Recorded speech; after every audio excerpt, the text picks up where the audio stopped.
How about you give us the 78 million you wasted on Levine, and we give you free crab cakes for life? I'm allergic to shellfish anyway. And defense, and defense, and defense, and defense, and defense. Chill. Yeah, hold on. Yeah. They wanna disrespect my homie, man. I was rocking the Wendell Carter Jr., but I gotta. Was that really necessary, Jimmy's? I see people take L's on Twitter all the time, but never did I think it was gonna be one of my guys. Throw a Bulls jersey over a Bulls shirt. Whatever, man. Welcome to the video. And we back, if that's what you care about. This made me want to make an entire video showcasing times NBA players took L's on Twitter or Instagram. But as I was doing my research, honestly, it don't happen too often. We got Zach LaVine taking this massive L. We had Kevin Durant taking the L on Instagram a couple months ago. We got the I'm Trying Jennifer from CJ McCollum. But other than that, NBA players ain't taking L's on Twitter like that, because the smart ones just don't even reply to people. You know, Patrick Patterson got caught though. Anyone want to talk watches? Hashtag opinion needed. Hashtag help. Nate says, you heard of the up and coming brand, Ligma? No, I haven't. We'll look it up. Tactical nuke incoming!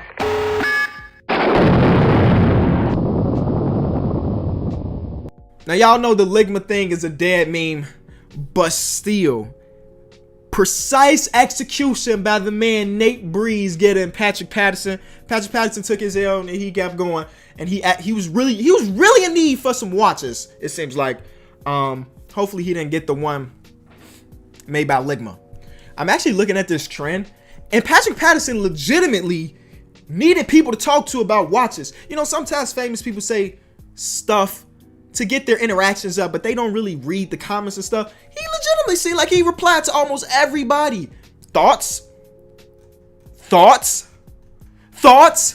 The guy really needed people to help him with his watch situation. I hope he figured it out, but I don't really know. Dog, Patrick Patterson is really into this watch game. Are there any Rolex watch lovers / experts out here that can help me with the quick question? I'm gonna keep digging. Is Patrick Patterson like this big watch enthusiast that everything he cares about in this world is basketball and watches?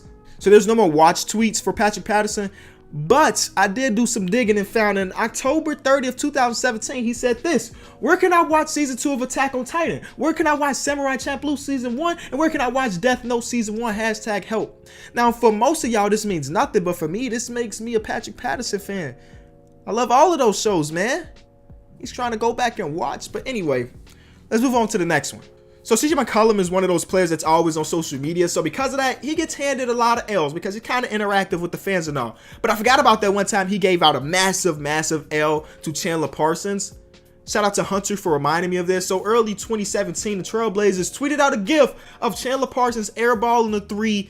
And Chandler Parsons replied, "Good luck in the lottery show this year." That's a good comeback, because at this time the Portland Trail Blazers were 21-27, so they were looking like they were gonna hit the lottery. But then CJ, being the man that he is, says, "We hit the lottery by not signing you." That's it. That was the end of it. But by the end of the season, both teams had met the playoffs. The Portland Trail Blazers made it as the 8th seed, and the Memphis Grizzlies made it a 7th seed. But Chandler Parsons was like injured half the season, so he ain't really contribute to that 7th seed. But regardless, CJ, that was a huge dub. I'm not forgetting it again. Shout out to Jalen Rose, man. He really helped us out. He shouted out my podcast on his podcast, and that really helped our numbers, and he will forever be one of my favorite people on radio, on TV, whatever. But L is an L, and Joel Embiid gave him one, a really bad one. So the story goes, after a game, Joel Embiid was interviewed post-game, and the lady asked him, "What percent are you at? Like, how healthy do you feel?" And Joel Embiid hit back with the 69%. Obviously, y'all know the 69 stuff. And then Jalen Rose went on his show and said, "It's unprofessional." Then Joel Embiid. We were basically talking about my condition level, but I think he's getting there. He's getting there. I think I'm at 81%. 81? Okay. So I think the joke went over the heads of the two people interviewing him, but he said 81%. And if you don't understand, Jalen Rose was the person that was guarding Kobe when Kobe dropped his infamous 81 points. If you go back and rewatch that game, it wasn't really Jalen Rose. They were running like a zone for some reason. But regardless, Jalen Rose gets a lot of the heat for being the one guarding Kobe when Kobe dropped 81. Joel Embiid is like the king of social media. He hands out L's here and there. So we can make an entire video about Joel Embiid and his social media antics. But we're going to end it here because, like, there's not many L's left to hand out. All right, it was way too hot for the undershirt, so we had to take it off. Last night, yesterday, we got like the saddest moment in recent NBA offseason history when Manu Ginobili retired. And it's not just because Manu retired, but it's because that era of the San Antonio Spurs that were so great for 20 years is pretty much coming to an end, or pretty much over when it comes to players. Tim Duncan retired. Tony Parker is now in Charlotte, which is going to be very weird to see when the time comes. And now Manu is gone. And now we just got Greg Popovich. And with his age and most of his guys gone, who knows? He may got 1-2 seasons left in the tank, and he's going to announce his retirement. And then when that happens, that entire era is over. And I wonder how things are going to go. Who's going to follow up Greg Popovich, and will they be able to keep that team good? Because, I mean, what has it been, 20 years since they missed the playoffs, all under Greg Popovich? What if the first year Greg Popovich is gone, they're a lottery team? That would just let you know how great of a coach he was. But this is exactly what Greg Popovich is looking like right now. All of his OGs are gone. I mean, he still got like Patty Mills, but Kawhi's gone, Danny Green's gone. It's like Patty Mills and who else?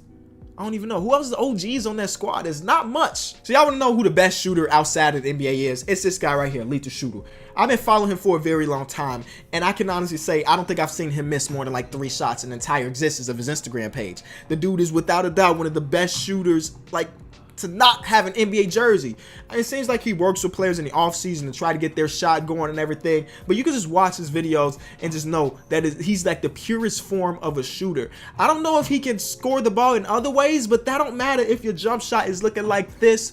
Sam Presti got to pick up that phone and hit him up for Roberson, because even though Roberson hitting shots in the offseason, we need him to hit shots during the regular season, you feel me? Need to hit up Lethal Shooter. All right, I'm going to end the video off there. I still don't know what this video is, but I had a lot of fun making it. If you're at this point, there maybe have been something that you enjoyed about it. So if that's the case, go ahead, hit the like button, let me know.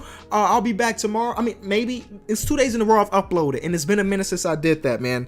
The NBA offseason is really taking a toll on us YouTubers, but 2 days in a row upload. If you missed yesterday's video, link is in the after card, and, you know, you can just find that.